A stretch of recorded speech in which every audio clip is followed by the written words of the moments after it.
No mês passado, a polícia do Espírito Santo apreendeu 31 frascos de fentanil, um poderoso anestésico que é responsável por uma grave crise de saúde pública nos Estados Unidos e no Canadá. A droga, que deveria ser usada apenas em hospitais, ganhou as ruas e está ligada a mais de 70 mil mortes por ano na América do Norte.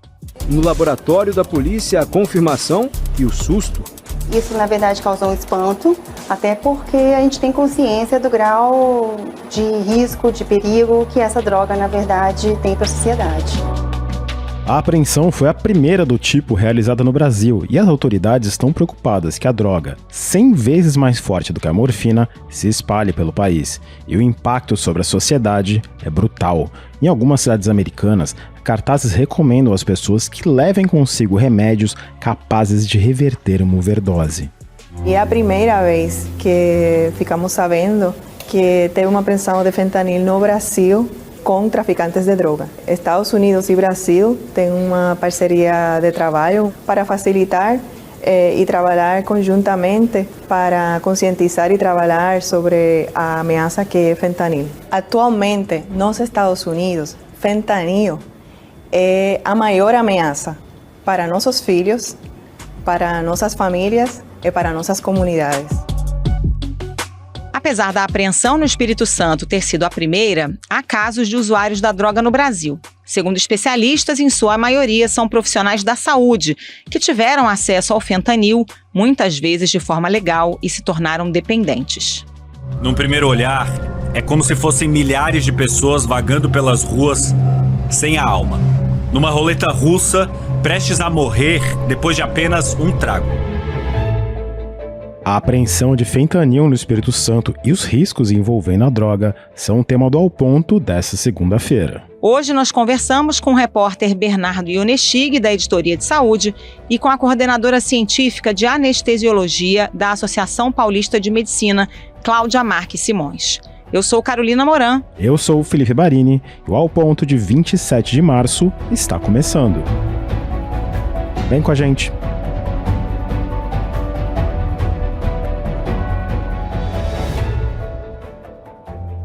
Bernardo Ionechig, antes de mais nada, bem-vindo ao Ponto. E para começo de conversa, explica pra gente o que é o fentanil, que é uma droga que a gente escuta muito falar em notícias nos Estados Unidos, do Canadá, mas agora a gente viu no noticiário aqui no Brasil pela primeira vez.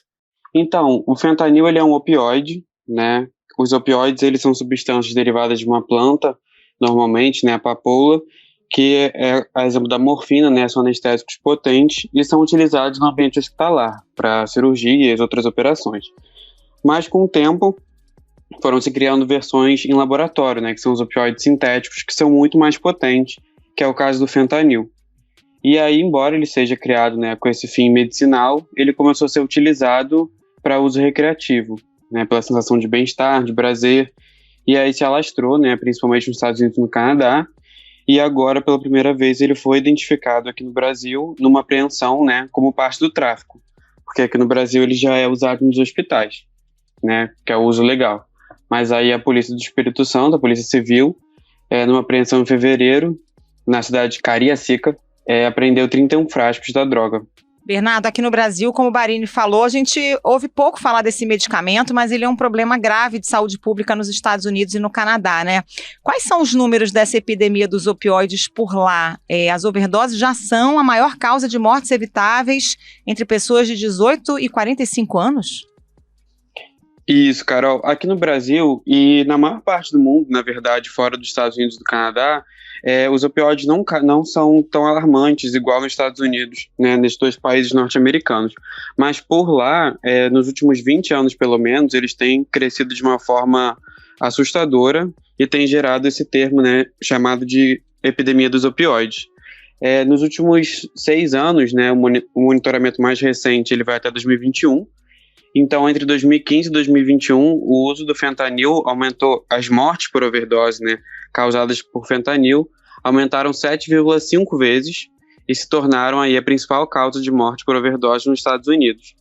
E as mortes por overdose no geral, né, elas duplicaram nesse mesmo período, saindo aí de 52 mil mais ou menos para 106 mil. Então é um recorde, foi o ano, né, em 2021 com mais mortes por overdose que o país já registrou, e aí bateu essa infeliz marca, né, de ser um número maior do que os acidentes de trânsito, suicídios e outras mortes evitáveis. Para mostrar quão letal e viciante é o fentanil, a pontinha de um lápis é o suficiente para matar uma pessoa. A polícia americana afirma que a droga falsificada é produzida e fornecida por cartéis mexicanos. É do nosso interesse entender o que está acontecendo com o fentanil no Brasil e definitivamente transmitir a experiência que nós temos com fentanil, conscientizar sobre o fentanil é salvar vidas. E sempre que a gente vê programas sobre drogas nos Estados Unidos, e especialmente sobre o fentanil, que é uma epidemia, como o próprio presidente Joe Biden mencionou em algumas ocasiões, a gente vê que são pessoas que estão em situação de rua, muitas delas o que elas conseguem pro dia, elas gastam no fentanil, ou seja, é uma droga relativamente barata. Por que tem algum motivo por que o fentanil ele se tornou tão popular nos Estados Unidos? É uma questão de acesso, uma questão de oferta? Isso, é uma questão muito de acesso que os especialistas explicam. Essa crise dos opioides, ela começou principalmente com o Oxycontin, né? O Oxycontin, ele é um outro opioide, muito menos potente que o fentanil, né? Ele é um opioide que não é sintético. O nome oficial dele é oxicodona, Oxycontin é o nome comercial. E quando ele começou a ser vendido, houve um esforço da indústria farmacêutica muito grande nos Estados Unidos para impulsionar a prescrição dele como um analgésico que poderia ser usado para diversas dores crônicas. E aí isso fez um boom de vendas nos Estados Unidos, que acabou chamando a atenção das autoridades, porque era um volume muito alto para um remédio que não tinha tanta demanda. E nesses 20 anos, né, ao longo desses 20 anos, começou esse uso inadequado, né, que as pessoas começaram a se viciar nos opioides pelo fácil acesso, por uma prescrição, né, adulterada ou comprada, forjada, e a entrada, né, da substância começou a aumentar muito nos dois países, então até mesmo o tráfico aumentou de forma mais fácil.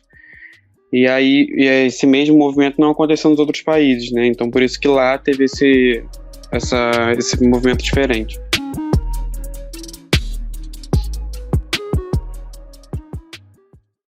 Como é que os americanos estão lidando com esse problema? Já tem experiência de programa de redução de dano, por exemplo? Tem sim, Carol. Isso tem causado uma preocupação muito grande das autoridades de saúde por lá, tanto as americanas quanto as canadenses. E uma das iniciativas é justamente o que você mencionou, a redução de danos. Porque esse uso é proibido, né? É importante a gente reforçar isso, porque o fentanil é legal nos hospitais, mas esse uso que a gente está falando, né, que causa as overdoses, é proibido, só que isso não tem sido suficiente, né, essa coibição. Então, alguns exemplos de iniciativas que têm sido feitas nos últimos anos, Oregon foi o primeiro estado nos Estados Unidos, foi inclusive o primeiro estado a legalizar a maconha, e depois se tornou o primeiro estado a legalizar o uso de drogas mais pesadas, não só o fentanil, mas também cocaína e outros opioides. Não pode ainda, isso ainda é ilegal, ainda é um crime, fabricar, né, produzir ou vender. Mas em quantidades pequenas, a pessoa não vai mais presa. Pelo contrário, ela tem que, se ela pega com alguma dessas drogas, ela paga uma multa e é encaminhada para fazer um tratamento para alguém viciado em drogas. Isso aconteceu em 2020, né, foi até um voto popular, foram os eleitores de Oregon que decidiram, e a ideia é que as pessoas encontradas, né, fazendo uso de drogas fossem direcionadas para programas de tratamento de dependência e fossem orientadas com medidas para reduzir o risco dela sofrer uma overdose, como com medicamentos que podem reverter esse excesso. E mais recentemente, no ano passado, um outro estado, que se chama Rhode Island, ele se tornou o primeiro estado a autorizar centros supervisionados de uso de drogas. Então são locais criados para as pessoas utilizarem essas drogas mais pesadas, só que com acompanhamento médico de profissionais, justamente para tentar reverter esse número alto de óbitos e também para instruir sobre os perigos do uso, né? Porque a intenção não é que as pessoas usem a droga, a intenção é tornar o assunto mais aberto justamente para explicar os riscos né, e os perigos. A propaganda, por exemplo, continua proibida, não é algo incentivado. Mas teve uma coisa que me chamou muita atenção na sua matéria de sexta-feira sobre a apreensão e sobre a crise provocada pelo fentanil, que foram os cartazes, né, em algumas cidades recomendando às pessoas que levem consigo medicamentos que podem evitar uma overdose, né? Isso chamou muito a atenção. Indo um pouco além da pergunta da Carol, é mais uma estratégia de redução de danos, né? Sim, Felipe, é bem assustador porque é uma realidade completamente diferente da que a gente tem aqui, né? Eles já estão tão acostumados com essa presença forte dos opioides, né? Não só do fentanil, mas o fentanil chama muita atenção porque ele é 100 vezes mais potente que a morfina e 50 vezes mais potente que a heroína, então é um poder muito grande. Mas todos os opioides no geral, né, têm causado esse alerta. Então, por exemplo, em Nova York eles tiveram algumas iniciativas pedindo para que as pessoas carregassem naloxona com elas, que é um antídoto é um medicamento, né, que se chama antagonista de opioide. Ele é dado para o paciente no momento em que ele está tendo aquela emergência por excesso de uso do opioide para reverter a uma possível morte, uma possível parada respiratória, que é o grande problema dessas drogas.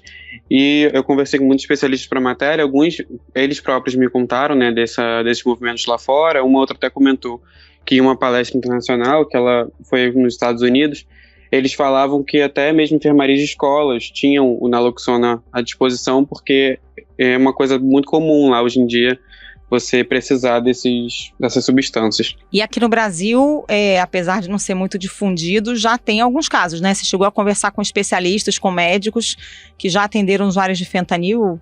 Isso, eu conversei com um especialista que ele é dono de uma clínica de reabilitação, e ele me contou que nos últimos 15 meses, mais ou menos, ele recebeu cerca de 20 pacientes que relataram um vício em fentanil.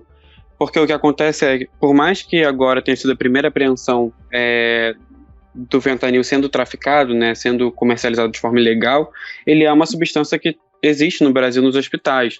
Então não é tão difícil assim de uma pessoa ter acesso a ele, especialmente se ela for, né, da área médica. Inclusive, esse especialista que eu conversei, ele falou que o principal público que ele tem atendido são profissionais da área da saúde, porque eles acabam tendo acesso a esses opioides, né, que são fortes analgésicos, e muitas vezes eles desenvolvem algum problema de saúde, e pela rotina corrida, por não ter tempo de parar para fazer um tratamento adequado, eles tomam ali um opioide, né, inadequadamente para resolver a dor na hora e acabam desenvolvendo esse vício. Bernardo Ionestig, muito obrigada pela participação, bom trabalho para você. Muito obrigado, Bernardo, até a próxima. Nada, eu que agradeço. Obrigado, Carol, obrigado, Felipe, um abraço.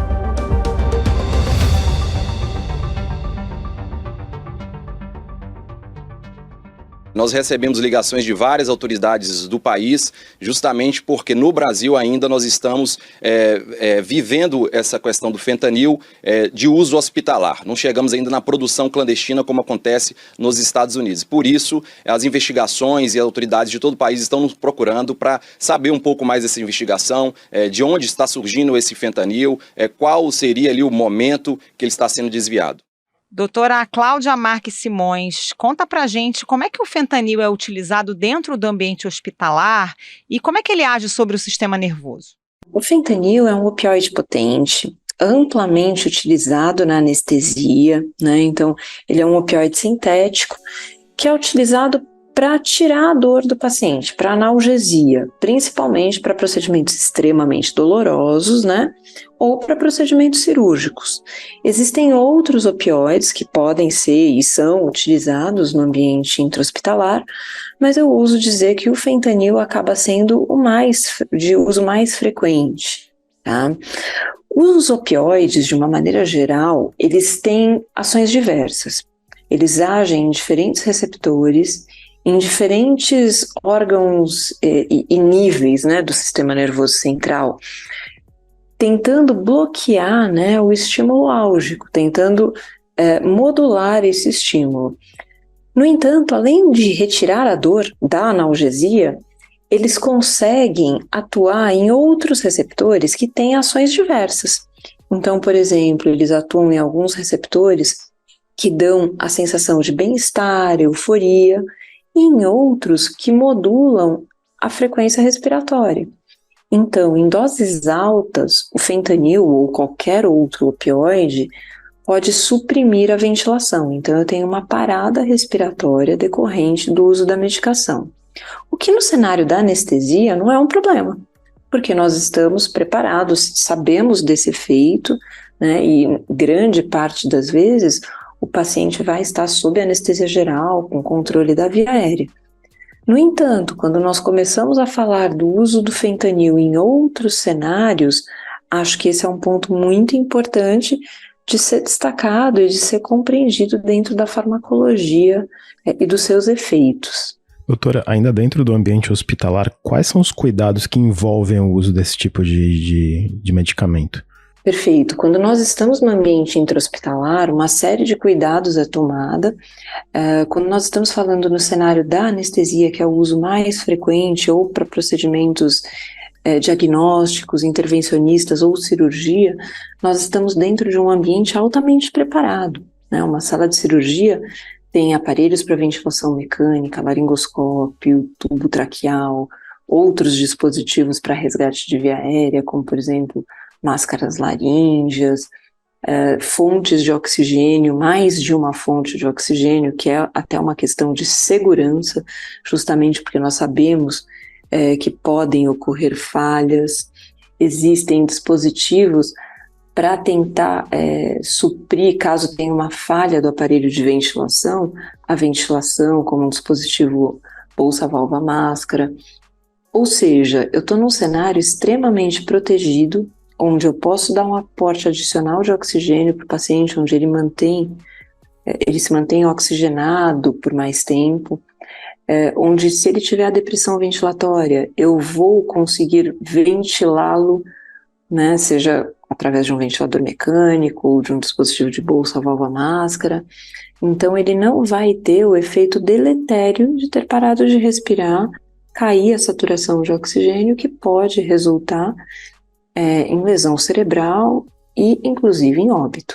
Esses efeitos deletérios, eles acontecem quando não tratados. Quando nós fazemos isso de uma maneira planejada, isso já está dentro do script, nós já nos preparamos para controlar todos esses efeitos. E, doutor, existe previsão de uso domiciliar desse medicamento, por exemplo, em comprimidos para controle da dor? Não, o fentanil é uma medicação de uso intra-hospitalar hoje no Brasil. Nós temos outros opioides que são prescritos para pacientes que, por exemplo, sejam portadores de dor crônica e que façam uso domiciliar e contínuo dessas medicações, mas hoje o fentanil ele é uma droga de uso essencialmente endovenoso.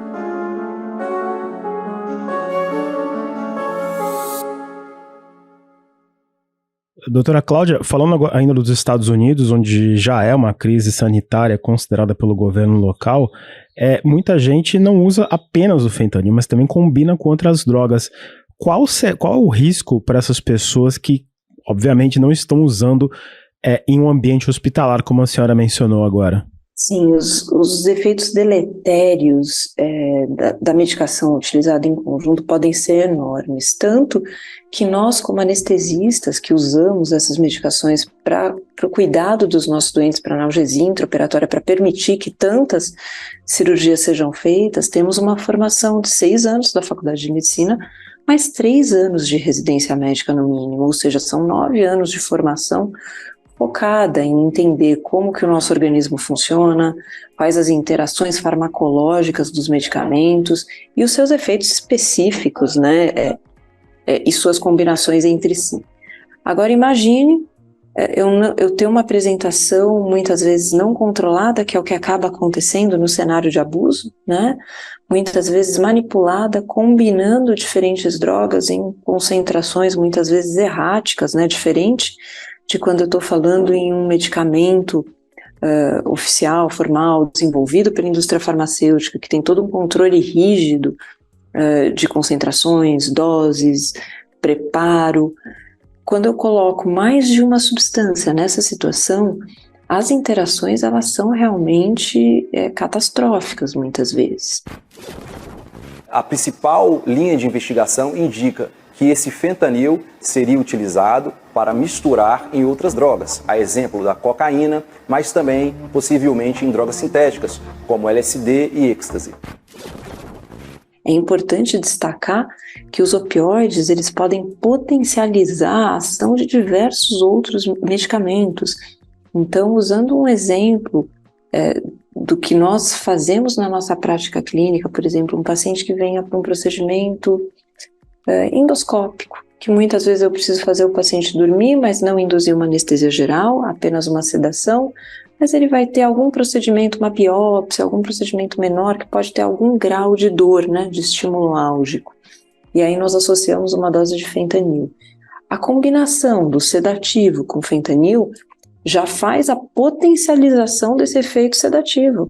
Então, muitas vezes nós já temos que reduzir a dose desse sedativo comparativamente se eu fosse utilizá-lo sozinho, sem a associação do opioide. Então aí eu acho que já dá para vocês entenderem um pouco o potencial de risco que acontece quando nós misturamos duas ou mais medicações que acabam acontecendo muitas vezes no cenário da anestesia ou em outras situações intra-hospitalares. Doutora, é claro que é difícil prever, mas a senhora acredita que o fentanil pode encontrar um terreno fértil para se expandir aqui no Brasil, como aconteceu nos Estados Unidos? Ou lá realmente o acesso é mais fácil? Qual o grau de facilidade de acesso a esse medicamento hoje aqui no Brasil? Dá para comparar essas duas realidades?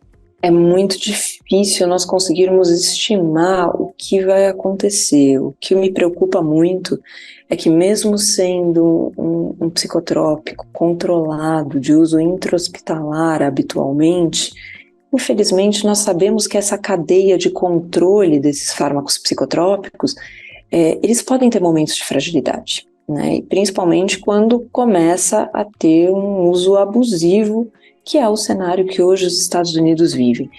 É importante destacar que nos Estados Unidos o fentanil é um dos diversos opioides que figura aí na atual chamada crise dos opioides.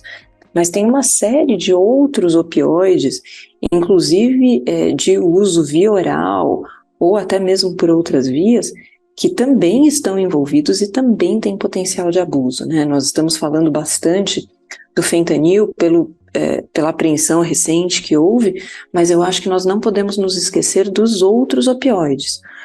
Hoje no Brasil nós estamos numa situação, felizmente, ainda distante do que acontece nos Estados Unidos, mas realmente a evolução é imprevisível, da mesma maneira que a evolução do tráfico de outras substâncias, aí, que são drogas de rua, que nós sabemos que tem comportamentos diferentes nas diferentes regiões do mundo, nos diferentes países.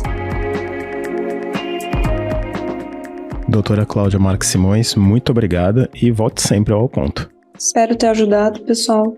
Espero ter trazido algumas informações adicionais e fico à disposição para auxiliá-los. Eu acho que principalmente talvez uma mensagem que possa ser passada é de realmente dar atenção que se faz necessária para esse momento com essas substâncias de abuso.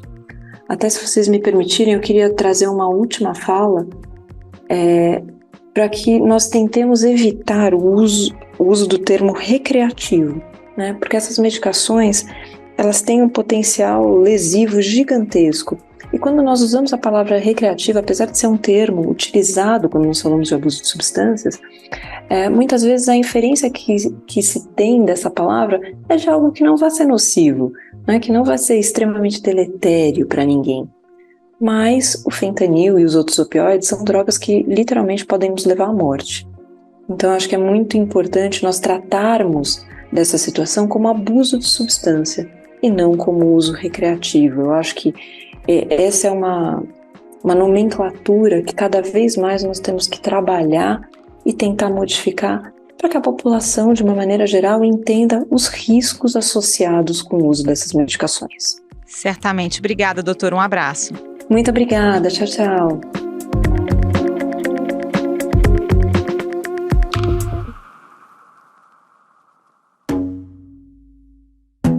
Esse foi o Ao Ponto de hoje, o podcast diário da redação do Globo. Nessa conversa, a gente conta com a participação de toda a equipe do jornal, as mesmas pessoas que levam até você informação e análise de qualidade todos os dias. Quer saber mais? Assine o Globo. Acesse assineglobo.com.br e confira todas as notícias e reportagens especiais. A edição foi de João Guilherme Lacerda. Até mais. Até mais.